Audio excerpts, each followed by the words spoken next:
शिवरायांच्या कर्तृत्वाचं मूल्यमापन सुरू करण्यापूर्वी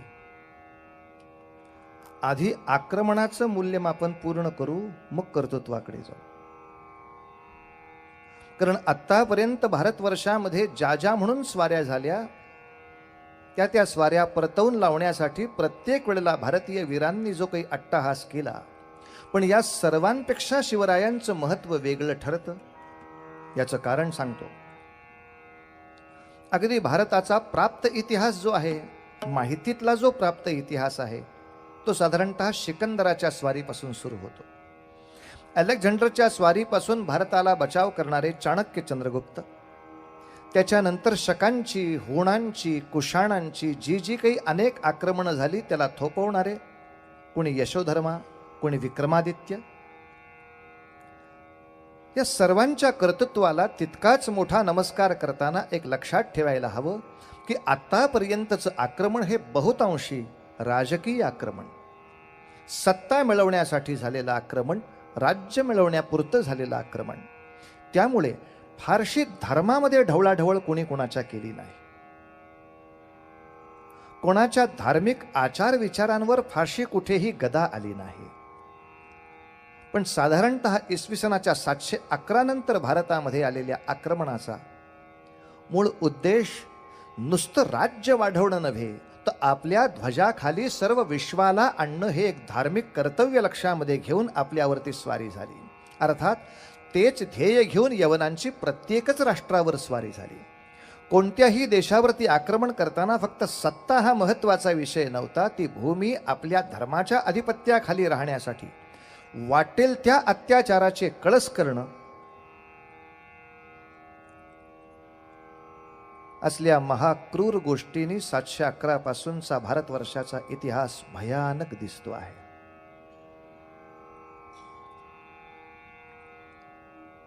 पण भारतीयांचं आणखीन एक दुर्दैव असं की या आक्रमणाने का कोणास ठाऊक पण शहाणं होणं आम्हाला जमलं नाही, हाही आमचा आजार लक्षात घ्यायला हरकत नाही. याचं साधं सोपं सरळ उत्तर सांगतो म्हणजे आपल्या लक्षात येईल. अलेक्झांडरची स्वारी झाली, पण त्यांनी भारतीयांना काही फारसं ग्रीक करण्याच्या भानगडीत तो पडला नाही. कुशाण आले, पण भारतीयांना काही तो कुशाण करण्याच्या मागे पडला नाही. किंबहुना त्याच्यावरच बौद्धांचा किंवा जैनांचा प्रभाव असा जबरदस्त पडला की त्यांनी त्यांच्यापैकी कुठला तरी नंतर पंथ घ्यावा. परिणामतः पुढच्या कालखंडामध्ये मोहम्मद बिन कासिमची जी 711 भारतावर पहिली प्रचंड मोठी सिंधच्या बाजूने स्वारी झाली, याच्यानंतर पहिला बाटवा बाटवीचा जो हैदोस उसळला. किंबहुना आपल्या सातत्याने लक्षात येतं की तत्कालीन राजे शौर्यामध्ये नाही कमी पडले, वीरत्वामध्ये नाही कमी पडले. भारताला पहिली किळस आली ती क्रौर्याची. कारण हे युद्ध सैनिकांपुरतं राहत नव्हतं. नागरिकांची सरसकट कत्ले आम करत सुटावं. समाजामध्ये समोर दिसतील नसतील तेवढ्या मुलखातली जनावरं बेचिराख करावी, शेती बेचिराख करावी, मालमत्ता बेचिराख कराव्या, देवळं वाटेल तशी पडावी, त्यातल्या मूर्तींचं अत्यंत पावित्र्य भंजन करावं. या सगळ्या क्रूरतेला माणसं विटली. नको बाबा ताप. पण अशा रीतीनं आपली संख्या थडाथड परधर्मामध्ये जाते म्हटल्यावर किमान तत्कालीन धर्माचार्यांनी पटकन एकत्र येऊन जर एक निर्णय केला असता की अशा रीतीनं आपली संख्या भरा निघून जाणं याच्यात आपली फार मोठी हानी आहे, तर ताबडतोब आपण एक विधी संकल्प असा केला पाहिजे की ज्या योगे एक यावनी आक्रमण सिंधवरती आलं, दाहिर राजाने त्याला मुतोड जबाब दिला, सिंधमधलं आक्रमण निघून गेलं. पण अर्थातच प्रचंड मोठी लोकसंख्या यवन झाली, ती तशीच राहिली, ती नाही परत हिंदू झालेली. आता पुन्हा यवनांचं आक्रमण होईल तेव्हा ही लोकसंख्या त्यांना मदत करायला उभी राहणार. याच्या ऐवजी आता दाहिर जिंकलाच आहे आणि आत्ता परधर्मामध्ये गेलेले हे ताजे लोक आहेत. या क्षणाला जर दाहिर राजाने पटकन जाहीर केलं की ज्यांना ज्यांना भीतीमुळे धर्म सोडावा लागला आणि ज्यांना ज्यांना आपणहून पुन्हा धर्मात यायची इच्छा आहे त्यांच्यासाठी ताबडतोब आपल्याला सोय आहे, अमुक कुंड आहेत, या ठिकाणी भरा भरा भरा आंघोळी करा, या ठिकाणी उभे राहा, कपाळी भस्म लावा, पटापटा आपली पुन्हा हिंदू नावं घेऊन घरी चला.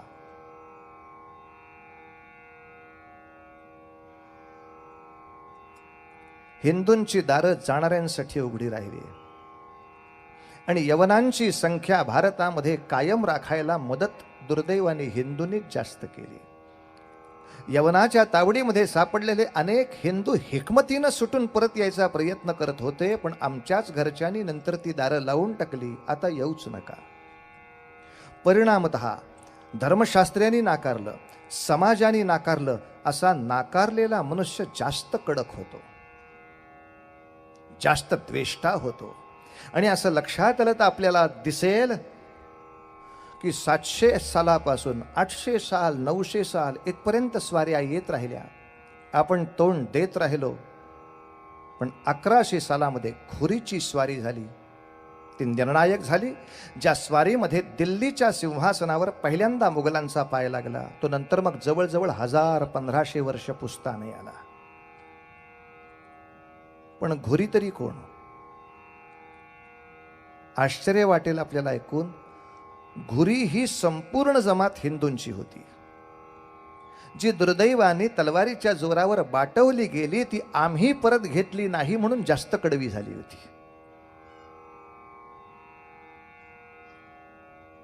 जसं शिंप्यांच्या भाषेत एखाद्या कपड्याला रंग टिकेलच असं नसतं, पण त्या कपड्याचा रंग दुसऱ्या कपड्याला लागला की तो जात नाही, त्याची गॅरंटी देता येते, आता हा रंग जाणार नाही का, ह्याचा ह्याला लागला. तसं काहीतरी विचित्र होऊन बसायचं आपल्या आयुष्यामध्ये. मी परकीय आक्रमणाच्या बरोबर मूल्यमापनासाठी आपल्याही दोषांची एकदा पुनरुच्चार करतोय. याचं कारण, उद्या पुन्हा एकदा बलसागर भारत घडवायचा असेल तर आम्हाला कोणकोणते पथ्य पाळली पाहिजेत, कोणकोणते आजार टाळले पाहिजेत, कोणकोणती अपथ्य चुकवली पाहिजेत, हेही दिसायला हवं. पहिलं सगळ्यात मोठं तुमच्या आमच्या मनामधलं आळसाचं प्रमाण म्हणजे संकटाचा अभ्यासच पुरेसा नाही. परिणामतः त्या संकटाच्यावर काय योजना करावी हे डोक्यात नाही. आता दुसरा रोग आम्हाला असलेला सांगतो, तो म्हणजे एक राष्ट्रीयत्वाचा सातत्याने अभाव. जो रोग दुर्दैवाने आजतागातही काही प्रमाणात शिल्लक आहे हिंदुस्थानात, अजूनही तो शिल्लक आहे. कधी याचं उच्चाटन तुम्ही आम्ही पुण्याईनं करतो याची भगवंत वाट पाहतोय. तो म्हणजे एक राष्ट्रीयत्वाचा अभाव. सिंधवरती आक्रमण झालं की उत्तर प्रदेश त्याच्या मदतीला जायलाच तयार नाही.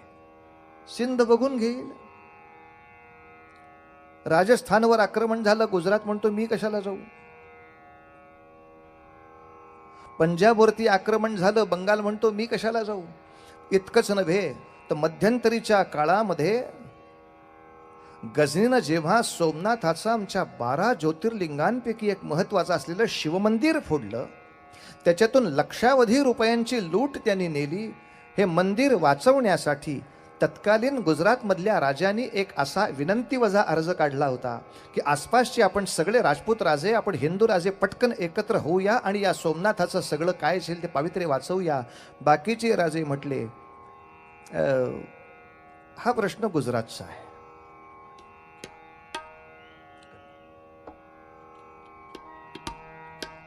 पण सोरटी सोमनाथावरती झालेलं आक्रमण हे हिंदूंच्या 12 ज्योतिर्लिंगांपैकी झालंय. मग भले माझा गुजरातचा प्रेमसंबंध असो नसो, सोमनाथासाठी आपण सगळे एकत्र जाऊ. हा एक राष्ट्रीयत्वाचा सातत्याने अभाव. सातत्याने पृथ्वीराजाचं सुद्धा राज्य गेलं ते घोरीच्या पराक्रमामुळे नव्हे.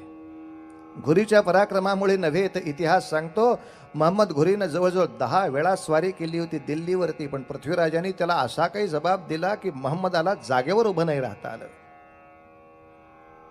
या पृथ्वीराजाच्या पराक्रमामुळे एक जयचंदाची कन्या त्याच्यावर भाळली. तिनं आपल्या वडिलांच्या विरोधामध्ये जाऊन पृथ्वीराजाशी जाऊन विवाह केला आणि सासरा इतका बिथरला की आता माझा अपमान भरून काढण्यासाठी सगळ्या देशाला वेठीला लावीन. नाही या पृथ्वीराजाचं तळपटण वाटोळं केलं तर माझं नाव सुद्धा जयचंद राठोड नाही. पण दुर्दैवाने ह्या कोणाच माणसाला धर्मशिक्षण नव्हतं का काय देव जाणे, की या आपल्या मूर्खपणासाठी तुला पृथ्वीराजाला शासन करताना देशाची काय अवस्था होईल विचार करायची नाही करे गरज. देशाचं काय होईल विचार करायची नाही करे तुला गरज. नाही केला विचार, नाही केला. मुळात जयचंदानी घुरीच्या लोकांना गुप्त वाटा दाखवल्या. त्याच्या जोरावर घुरी आतमध्ये शिरला, पृथ्वीराजाला पकडला, तेव्हा कैद केला. आणि पृथ्वीराजाला घुरी विचारतो, आज मी तुझ्याशी कसा वागू. पृथ्वीराजाने सांगितलं, मी तुला 10 वेळा सोडलाय. अर्थात 10 वेळा सोडलं हा सुद्धा पृथ्वीराजाचा सद्गुण नाही म्हणता येणार, राष्ट्रद्रोहच म्हणावा लागेल. व्यक्तिगत कोणी तुमचा अपमान केला असता 3 वेळा तुम्ही सोडलात, त्याला कोणी नाही म्हटलं नसतं. पण ज्यांनी राष्ट्राची खोडी काढली अशा माणसाला स्वतःच्या औदार्याच्या टिमक्या मिरवण्यासाठी 10 वेळा सोडणं हा राष्ट्राचा द्रोह झालेला होता. ज्यांनी लक्षावधी नागरिकांच्या आयुष्याच्या कत्तली करून दाखवल्या त्याला तुम्ही फक्त उदार हात दाखवण्यासाठी सोडून देणं हा मूर्खपणा झाला होता. परिणामतः घुरीला पृथ्वीराज सांगतो, मी तुला 10 वेळा सोडलाय तर तूही मला एकदा संधी द्यायला हवीस. घुरीनं उत्तर दिलं, ही शरण आलेल्यावर दया दाखवण्याची गाढवी प्रवृत्ती तुम्ही सांभाळा, हे आम्हाला लाखलाभ होण्यासारखं काही नाही. त्याने पृथ्वीराजाला तर मारलाच, पण इतिहास असं सांगतो की जयचंद राठोड ज्यांनी ही फितुरी केली होती, ज्यांनी आपल्या जावयाच्या विरुद्ध हे मूर्खपणाचं षडयंत्र केलं होतं, त्या जयचंदाचं काय झालं. त्या जयचंदाला सुद्धा काकडी सोलल्यासारखा चांबडी सोलून त्यांनी आपल्या राजधानीच्या वेशीवर टांगून गिधाडांना खाऊ घातला. अरे जो आपल्या जावयाचं चांगलं चिंतत नाही तो माझं काही चांगलं चिंतणार आहे. पृथ्वीराज संपला, जयचंदही संपला. तिसरा भारताचा रोग, सातत्याने बेसावतपणा. उत्तरेमध्ये एवढा मोठा सत्ता पालट झाला तर किमान महाराष्ट्राने, कर्नाटकाने, आंध्राने, तमिळनाडूनी एक हिंदू राजांची पटकन फळी उभी करावी. सो जाओ आराम से. घुरी नंतरचा सगळ्यात मोठा सत्ताधीश अल्लाउद्दीन खिलजी चितोड पर्यंत येऊन उभा राहिला. अनेक सौंदर्यवती पद्मिनीसह चितेमध्ये जळून जळून जळून खाक झाल्या. आता तरी आंध्र, तमिळनाडू, महाराष्ट्र एकत्र. आराम करो शान से, आराम करो शान से. किती वेसावतपणा व्हावा की 12व्या शतकाच्या अखेरीला हा अल्लाउद्दीन महाराष्ट्रावर येऊन कोसळला, तेव्हा आम्हाला समजावं की देश पारतंत्र्यात आहे का. प्रश्न एक उभा राहतो नेहमी मनामध्ये, जरा चिंतन करा. हा प्रश्न असा की अल्लाउद्दीन खिलजी दिल्लीतून निघाला आणि देवगिरीवरती येऊन कोसळला, तो काय एका दिवसात नव्हता आला, आठवडाभर आधी तर निघाला असेल. मग आठवडाभर आधी आपला शत्रू आपल्या प्रांतावरती कोसळण्यासाठी निघालाय हे सांगायला महाराष्ट्रातल्या राज्यातले गुप्तहेर कोणीही दिल्लीला नव्हते. कोणालाही गुप्तहेर ठेवण्याची आवश्यकता वाटली नाही. या गुप्तहेरांनी वेळच्या वेळी बातम्या दिल्या नाहीत. वाईट असं वाटतं की त्या काळामध्ये तर आध्यात्मिक सिद्धी असणारी सुद्धा खूप माणसं होती की ज्यायोगे प्रत्यक्ष जाण्याची गरजच नाही, नुसते डोळे मिटून अंतर्ज्ञानाने पाहावं, बाप रे काय प्रलय चाललाय.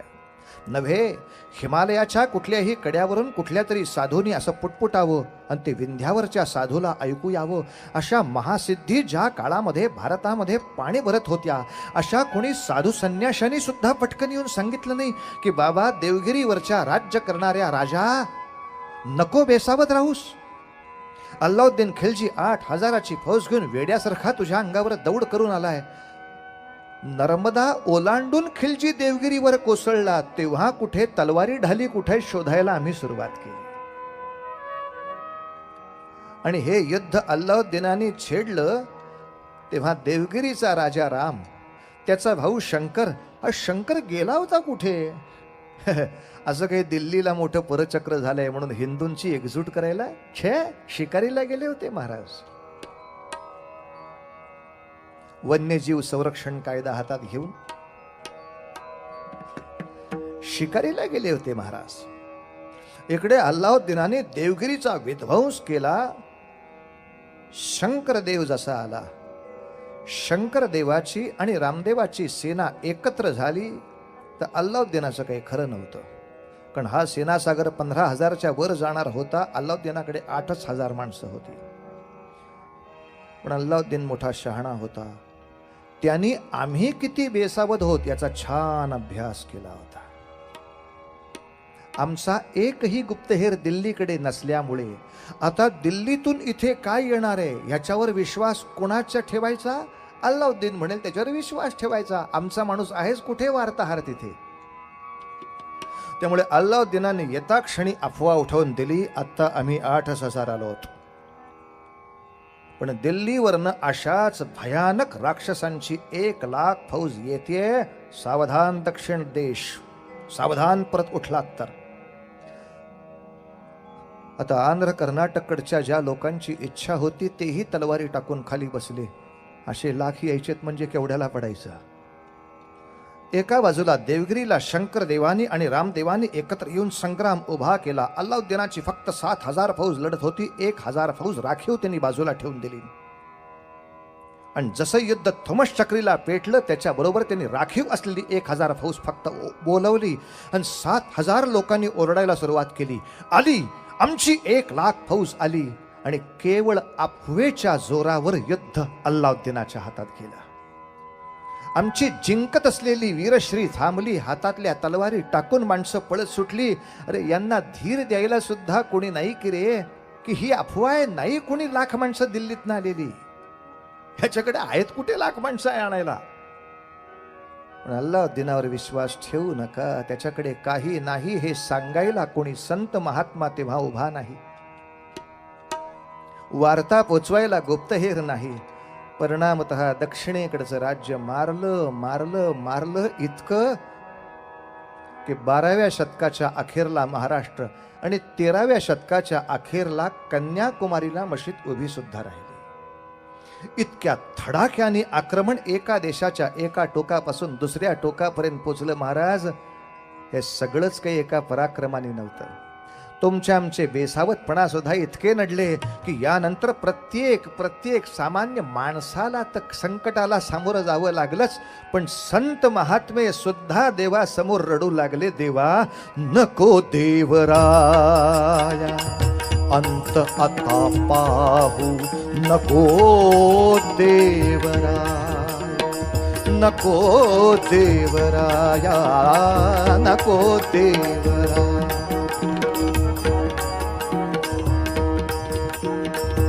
अंत आता पाहू, प्राण हा सर्वथा जाऊ पाहे, नको देवराया. अंत आता पाहू, नको देवराया.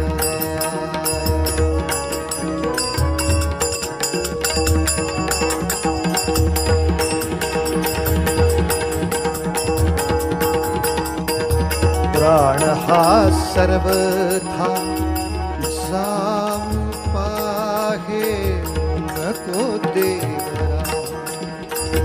हरिणीचे पाडस व्याघ्रे धरिये रे, हरिणीचे पाडस व्याघ्रे धरिये रे. मज लागी चाहले तैसे देवा, नको देवराया. अंत आता पाहू, प्राण हा सर्वथा जाऊ पाहे नको देवरा.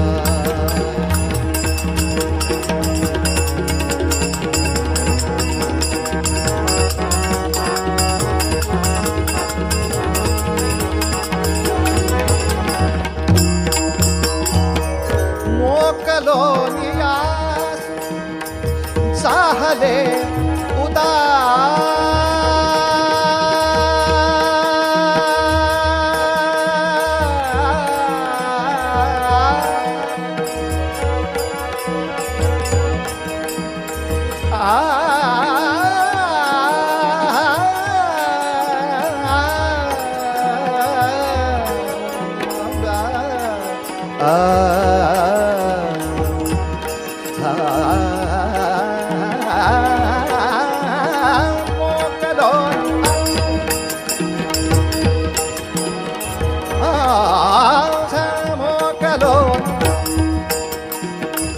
मोकलोन आसा झाले उदास घेई कान्हो पात्रेस हृदयात घेई कान्हो पात्रेस हृदयात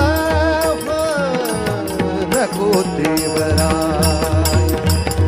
अंत अथा पाहू प्राण हा सर्वथा जाऊ पाहे नको देवराय.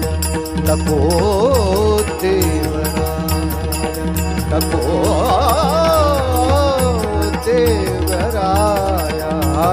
नको देवराय.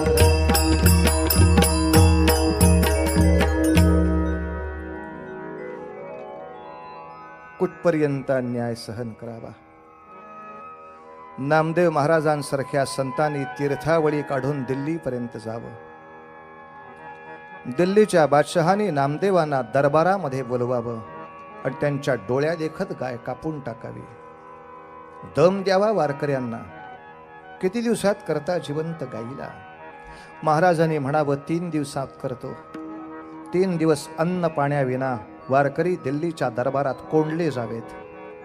नामाचा टाहो फोडला जावा. ती गो माता जिवंत व्हावी. नामदेव महाराजांनी गहीवरून म्हणावं, पांडुरंगा इथवर आलास. पांडुरंगानं सांगावं, तुझ्या बरोबरच मी होतो. मला यायला 3 दिवस लागतील असं तुला वाटलं म्हणून तो 3 दिवसांनी म्हणालास. मी इथेच होतो. आणि नामदेवांच्या मनामध्ये संशयाचं काहूर असं उठलं. याचा अर्थ भगवंता, तुम्ही इथे असताना गाय कापली गेली. याचा अर्थ तुम्ही पाहत असताना हे झालं. याचा अर्थ तुम्ही माझ्या मागे उभे होतात तेव्हाच गायीच्या कमानीवर सोरा चालला. का भगवंता? कसा लोकांनी भगवंताच्या अस्तित्वावर विश्वास ठेवायचा तुम्ही असताना हे अत्याचार झाले तर? भगवंताने ही कानात सांगावं, नाम्या, अरे ईश्वराला सुद्धा प्रगट होण्यासाठी काही विशिष्ट शरीर प्रकृतीची आवश्यकता असते.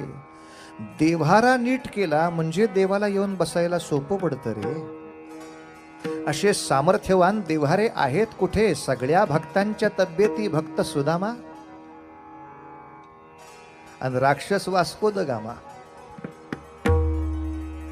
कुठे भगवंतानी येऊन बसायचं? माझ्यासारखा पैलवान मावला तर पाहिजे त्याच्यात. हे भक्त कोणी निर्माण करायचे? हे भक्त कोणी निर्माण करायचे? नामदेव पंजाबामध्ये पुढे 30 वर्ष राहून हे कार्य करत राहिले. अशा पोलादी मनगटाचा भक्त मला केला पाहिजे. हा, थोडा पलीकडचा पुढचा इतिहास पाहता असं लक्षात येईल. साग ग परे ग साने पने साग परे ग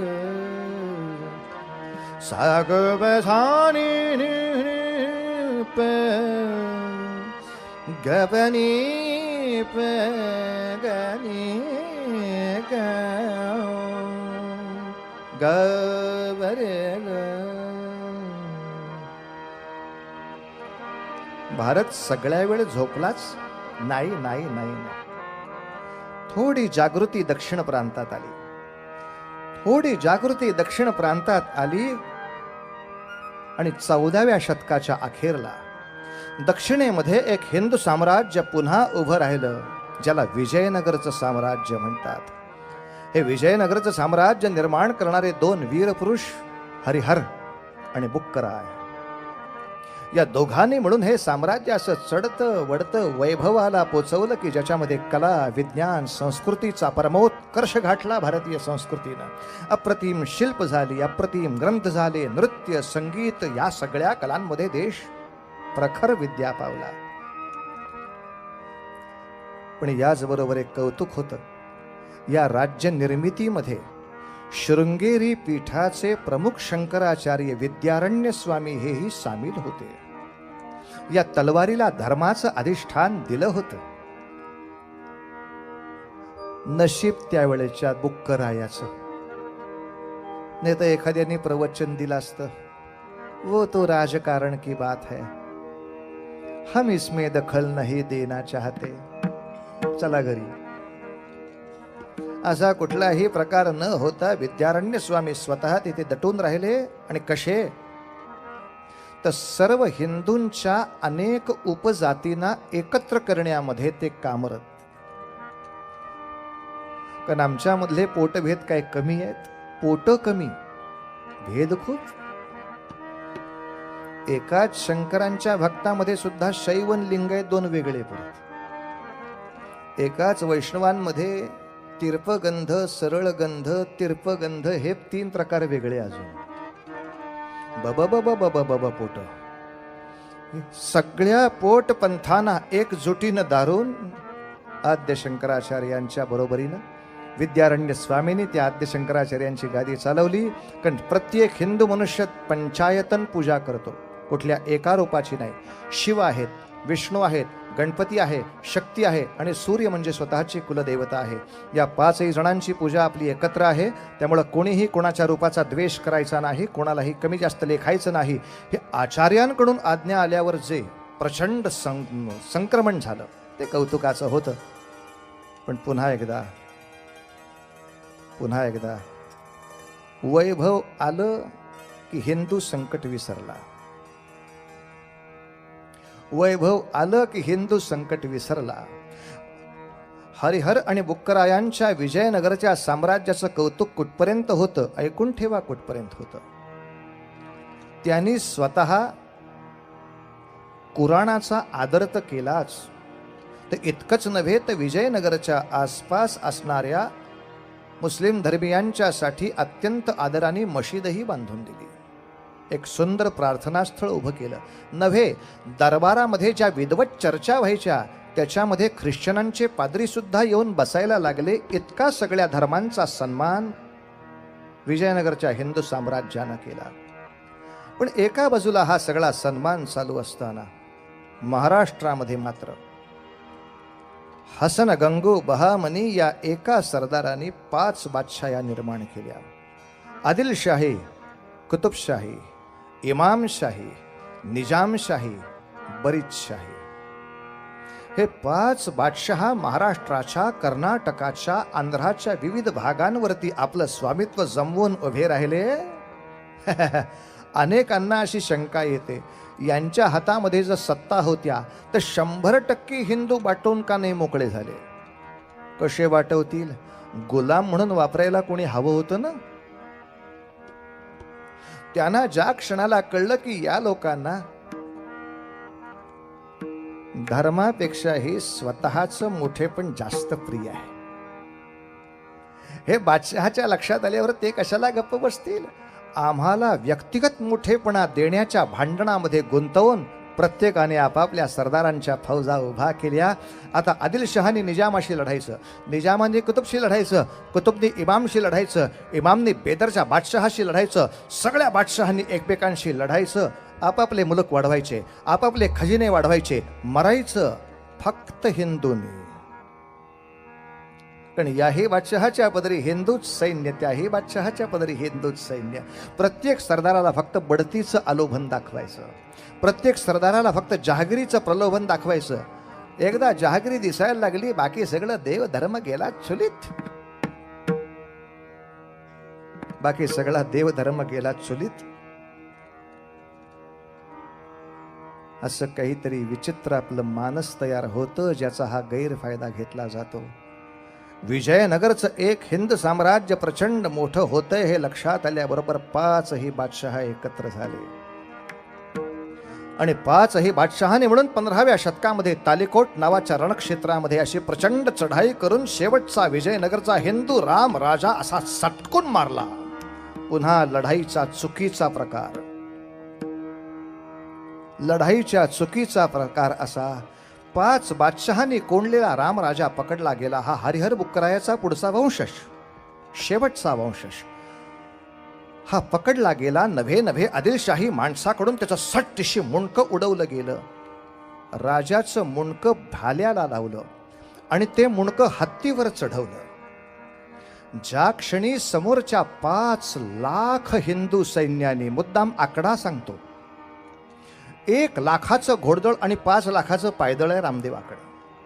पण असं असताना सुद्धा या 5 लाखांनी आपला राजा मेलेला पाहिला आणि पळायला सुरुवात केली. पुन्हा एकदा एका विचित्र भावनेचा इथे प्रादुर्भाव दिसतो. युद्ध ध्वजासाठी असतं, राजासाठी नाही. शिवरायांनी मग काय याच्यापेक्षा वेगळा महाराष्ट्र केला ते आपल्या लक्षात येईल. आतापर्यंतची सगळी युद्ध राजा मेला की सैन्य पळत होतं, राजा मेला की सैन्य पळत होतं. शिवाजी राजांनी ती आमची मानसिकता अशी बदलून दाखवली की आता राजासाठी युद्धच नाहीये. पुढच्या कालखंडामध्ये काळपटावरनं शिवाजी राजेही गेले, संभाजी राजेही गेले. सिंहासनच नव्हतं, राजा नव्हता, राजगादी नव्हती, राजधानी नव्हती, तरी सुद्धा आकाशाचं छत आणि आपल्या वृक्षांची राजधानी करून पुढच्या 27 वर्ष मराठशाहीनं औरंगजेबाशी जो लढा दिला, तो लढा दिल्यावर लक्षात येतं शिवाजी राजाने नुसतं राज्य नाही निर्माण केलं, आपल्या मनामध्ये राष्ट्र कसं निर्माण करायची ही एक भावना त्याच्यामध्ये त्यांनी उभी केली. राष्ट्र हे राजासाठी नाही, राष्ट्र हे व्यक्तीसाठी नाही, राष्ट्र हे तत्वासाठी असतं. अनेक माणसं येतील जातील, त्याच्यासाठी नाही थांबून राहायचं, त्यासाठी युद्ध नाही थांबवायचं. शिवाजी राजांची ताकद त्या क्षणाला दिसते. अर्थात विजयनगरचं साम्राज्य उद्ध्वस्त 5 बादशहांनी मिळून केलं असं मी म्हटलं. पण या 5 बादशहांमध्ये 80% फौजेचा भरणा हिंदूंचाच होता. आपल्या व्यक्तिगत स्वार्थापोटी एक विजयनगरचं हिंदू साम्राज्य सुद्धा नष्ट करायला अनेक हिंदू सरदार एकत्र यावेत फक्त बादशहाच्या कृपेला. का हो आफळे, का हो महाराज, याला छेद देणारा कोणीच नाही का हो उभं राहिलं? हो राहिलं ना उभं, म्हणून तर ते चरित्र इथं सुरू करावं लागतं. का असं जेव्हा 5-5 बादशहांच्या हाताखाली आमचेच सरदार आमच्याच राज्याचा गळा घोटत असताना घृष्णेश्वराच्या मंदिरासमोर भोसे गावाचे पाटील मालोजी राजे भोसले उभे होते प्रार्थना करायला. सांब सदा शिव, सांब सदा शिव, सांब सदा शिव, सांब सदा शिव, सांब सदा शिव पावरे, सांब सदा शिव, सांब सदा शिव, सांब सदा शिव पावरे, सांब सदा शिव, सांब सदा शिव.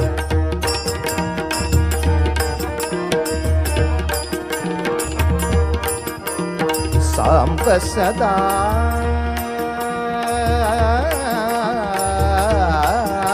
शिव, सदा शिव पावरे, सदा शिव पावरे.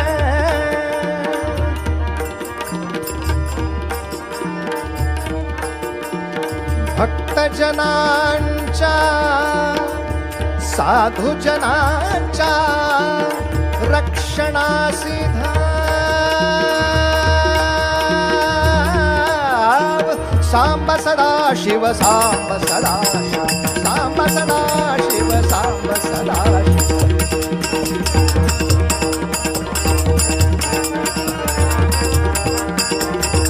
सांब सदा शिव पावरे सांब सदा शिव सांब सदा शिव सांब सदा शिव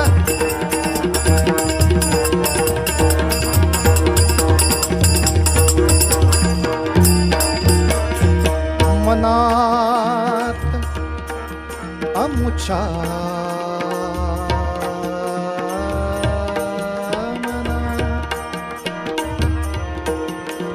मना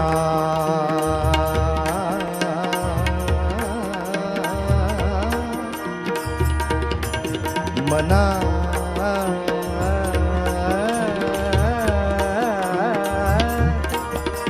मनात अमुच्या स्वप्न उभे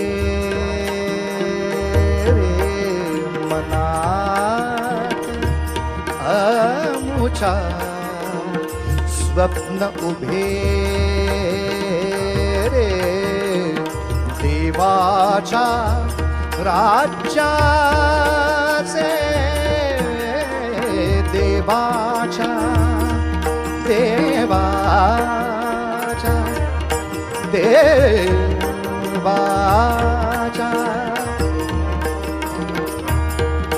देवा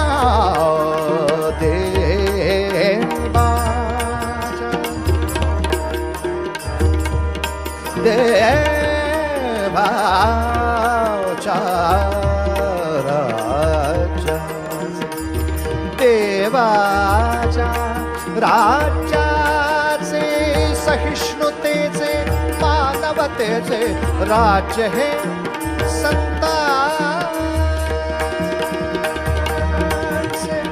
मनीषा अमुची पूर्ण करण्या सांब सदा शिव धावरे सांब सदा शिव सांब सदा शिव सांब सदा शिव धावरे सांब सदा शिव सांब सदा शिव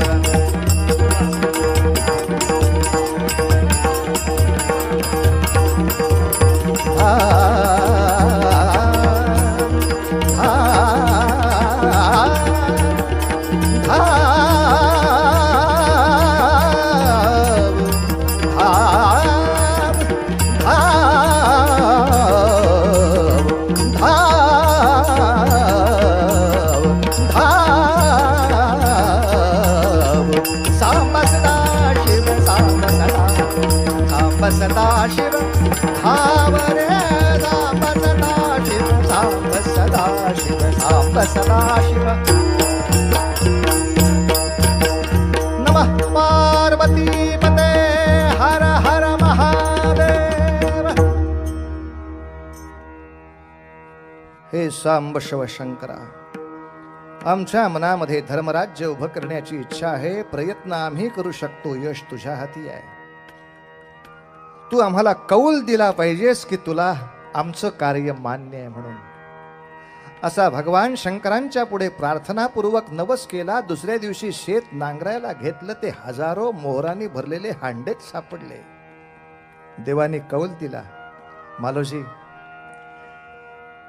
खूप झालं रे आता 300-400 वर्ष आपल्या महाराष्ट्राला दक्षिण प्रांताला खूप लाथाने तुडवला चापकानी बडवला रहा आता उभा स्वतः मालोजी राजाने त्या पैशाच्या जोरावर देवालय चांगली केली सरोवर बांधली पाणपोया केल्या लोकांना आधार म्हणून उभा राहिला शेती बळकट केली आणि शेती राखायला सैन्यही बळकट केली हो हे आता पुढच्या पिढीचं शहाणपण कारण आमच्याकडे एकदा सोमनाथाचं देऊळ लुटल्यावर पुन्हा ते देऊळ लुटलंच जाणार नाही असं सैन्य उभं करण्यासाठी नाही पैसे खर्च केले पुन्हा चोरांनी ते लुटावं म्हणून देवळात पैसे भरले न्या परत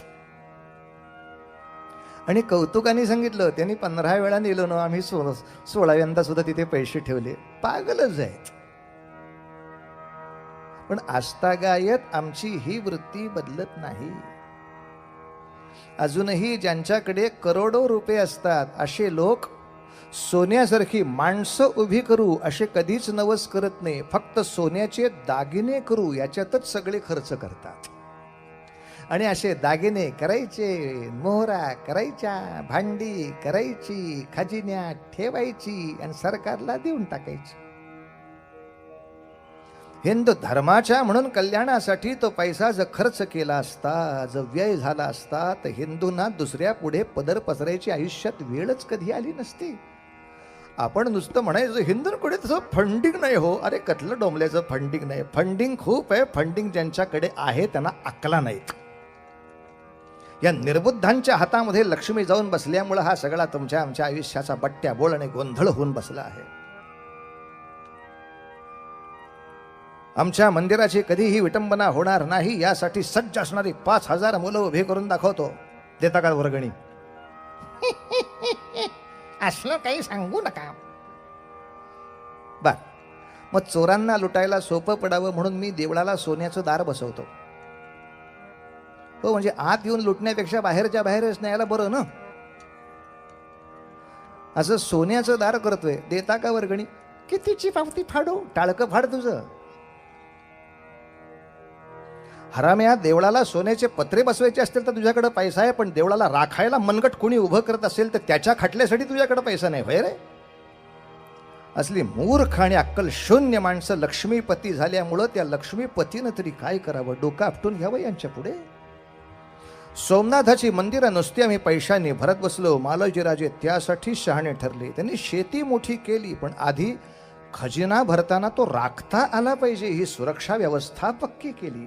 आणि असा मालोजी राजा सैन्याने, पैशाने, कीर्तीने, आपल्या कर्तृत्वाने सगळीकडे लोकप्रिय होतो म्हटल्यावर निजामशहाने बोलवून घेतलं. आमच्या दरबारचे मानकरी म्हणून तुम्हाला नेमण्यात आम्हास आनंद वाटेल. मालोजी राजाने तूर्त असा विचार केला. आता एकदम काही 5 बादशाहांच्या विरुद्ध युद्ध करावं अशी आपली तयारी नव्हे, तर त्यातल्या त्यात एखाद्या बादशहाची कृपा संपादन करून घेऊन आपल्या अखत्यारीत असलेल्या राज्याचं तर सुराज्य करून दाखवावं.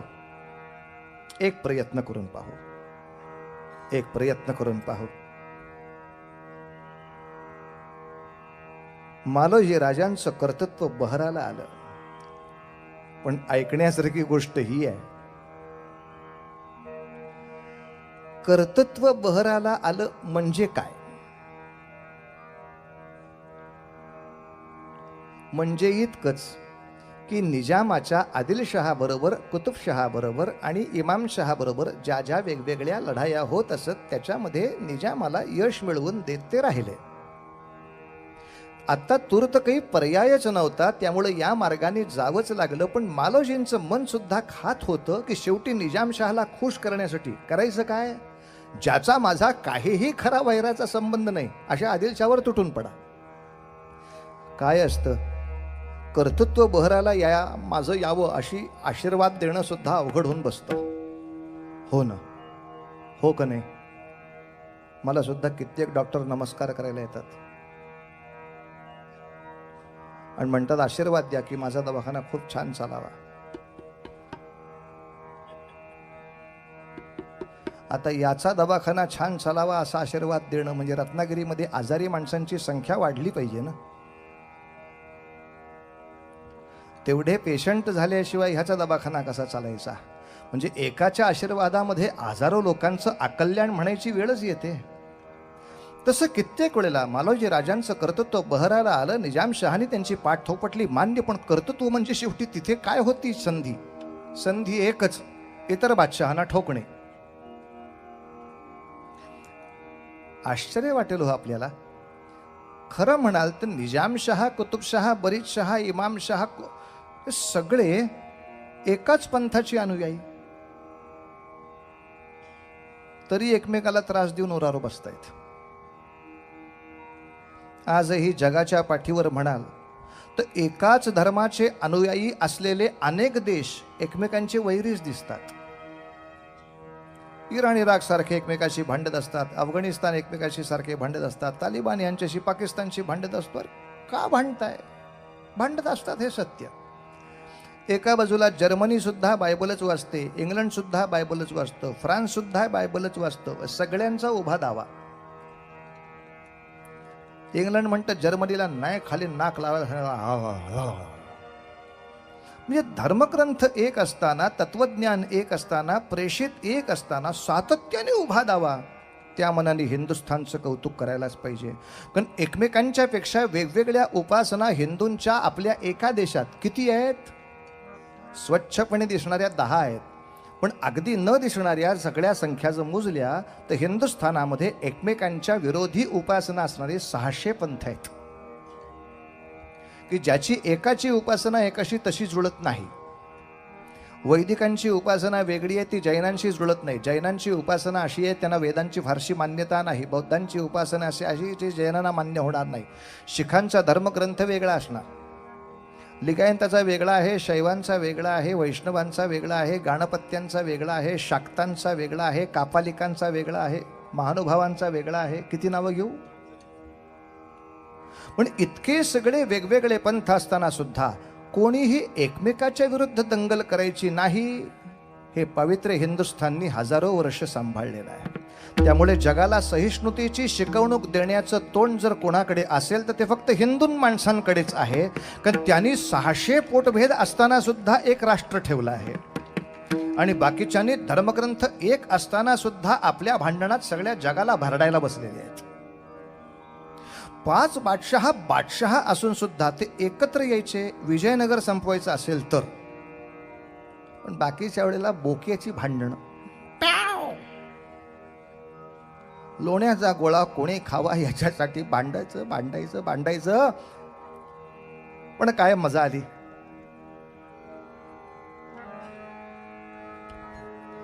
हे बादशाह तसे थोडे शहाणे असत, थोडे शहाणे. कशा अर्थी? हे सगळे हिंदू सरदार आपल्याशी एकनिष्ठ राहायला पाहिजेत, त्यामुळे काही हिंदूंचे सण साजरे करायची ते परवानगी देत. करा थोडेसे सण साजरे. अर्थात एका बाजूला ते रंगपंचमीचा सण साजरा करायला परवानगी देताना, दुसऱ्या बाजूला हा रंगपंचमीचा सण ज्या गोपालकृष्णांच्या नावे असतो ती मथुरा तोडून त्या ठिकाणी त्याची विटंबना करून झालेली असते. रामनवमी तुमच्या घरापुरती साजरी करायची असेल तर करा असं सांगत असताना अयोध्येच्या राम मंदिराची विटंबना कधीच झालेली होती. शिवरात्रीचं शिवगंध लावलं तरी चालेल असं म्हणताना काशी विश्वेश्वराला जोड्याने मरून केव्हाच झालेलं होतं. तेव्हा एका बाजूला धर्माचा आणि धर्मस्थळांचा एक प्रचंड विध्वंस करायचा आणि आपलं दाखवायचं, बघा मी तुमच्या सत्यनारायणाचा शिरा खातो का नाही, की आम्हाला काय कौतुक. अगदी प्रेमळ आहेत हो. आमच्या आई बापांना मारतात पण फोटोला हार घालतात. अगदी प्रेमळ आहेत हो, अगदी प्रेमळ आहेत. अगदी आजोबांना सुद्धा आमच्या मारून टाकतात पण श्राद्धाला वेळ देतात, जा म्हणतात. म्हणजे असं अगदी प्रेम ओतू जातो त्यांचं आमच्यासाठी. आम्हीच दुर्दैवी इतकी अक्कल शून्य झाल्यामुळे काही पर्याय नव्हता. आणि मग रंगपंचमीचा भरला दरबार,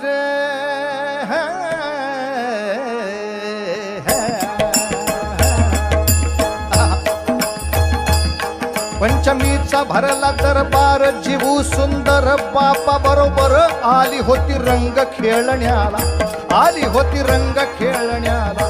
शिवाजी हा जोडीदार दिसला, शहाजी हा जोडीदार दिसला, न पाहुनी शहा काय बदला जी, पाहुनी शहा काय बदला जे जे, पाहुनी शहा काय बदला.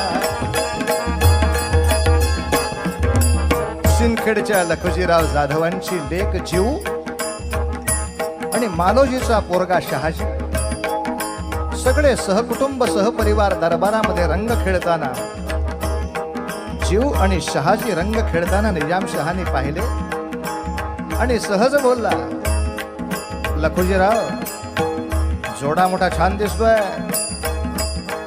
या बार उडवून. आणि हे आता लग्न लागणार लागणार लागणार लागणार इथपर्यंत पहिली कुऱ्हाड कोसळली की एका युद्धामध्ये मालोजी राजांचाच अंत झाला. जो व्याही म्हणून यायचा होता तो संपला.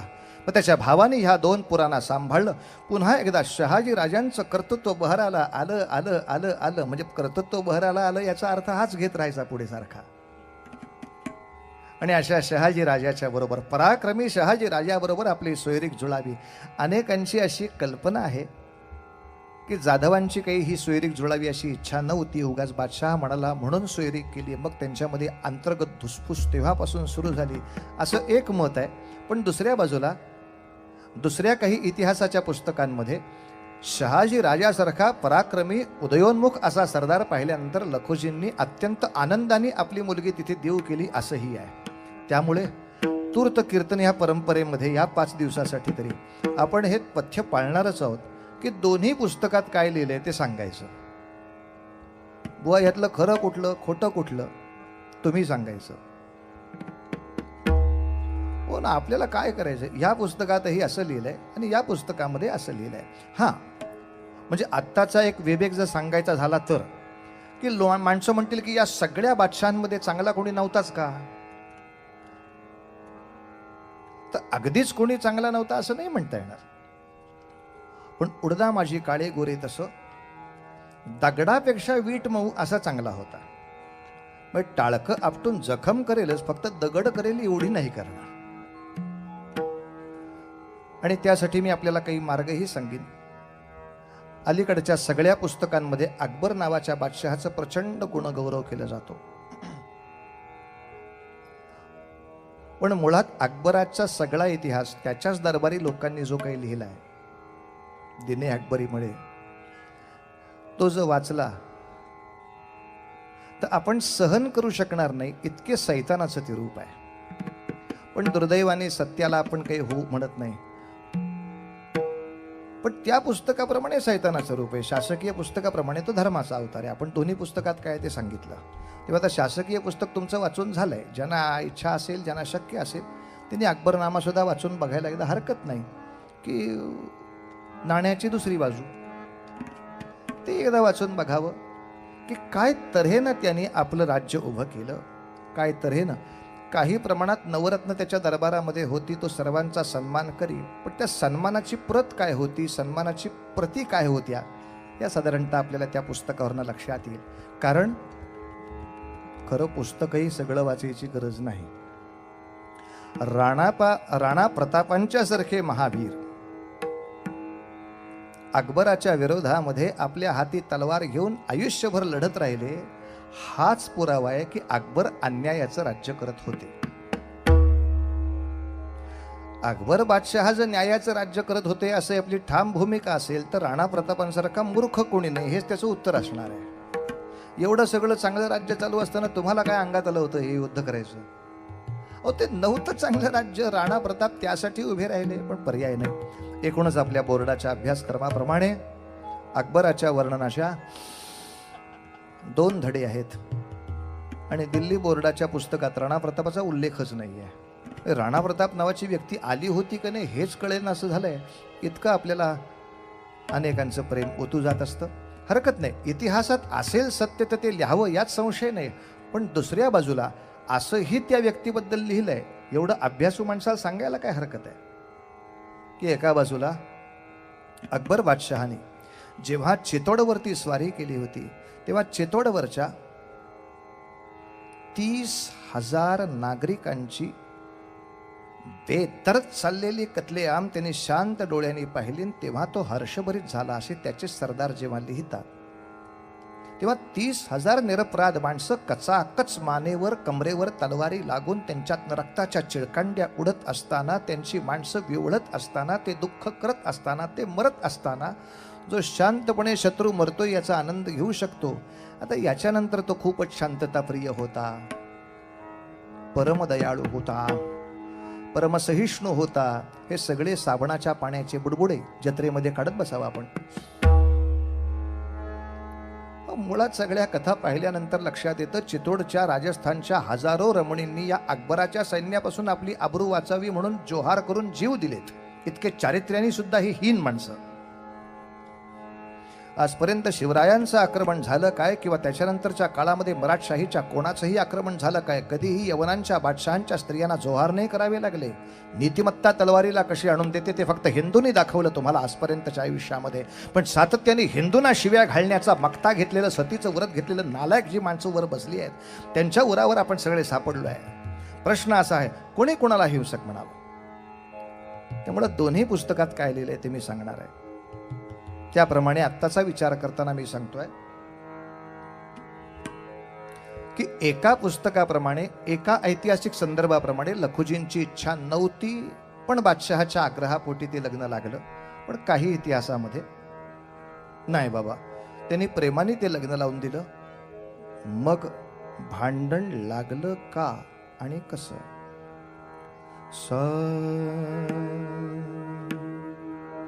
दररर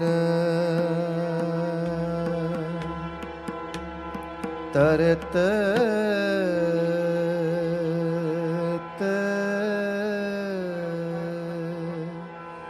गे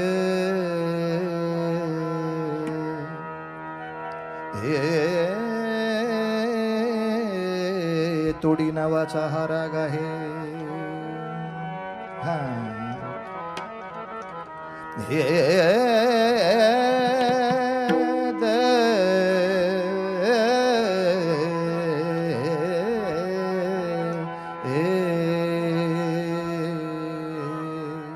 एक दिवशीची संध्याकाळ, निजामशहाचा दरबार संपला. सगळे सरदार आपापल्या मार्गाने घरी जाऊन निघाले.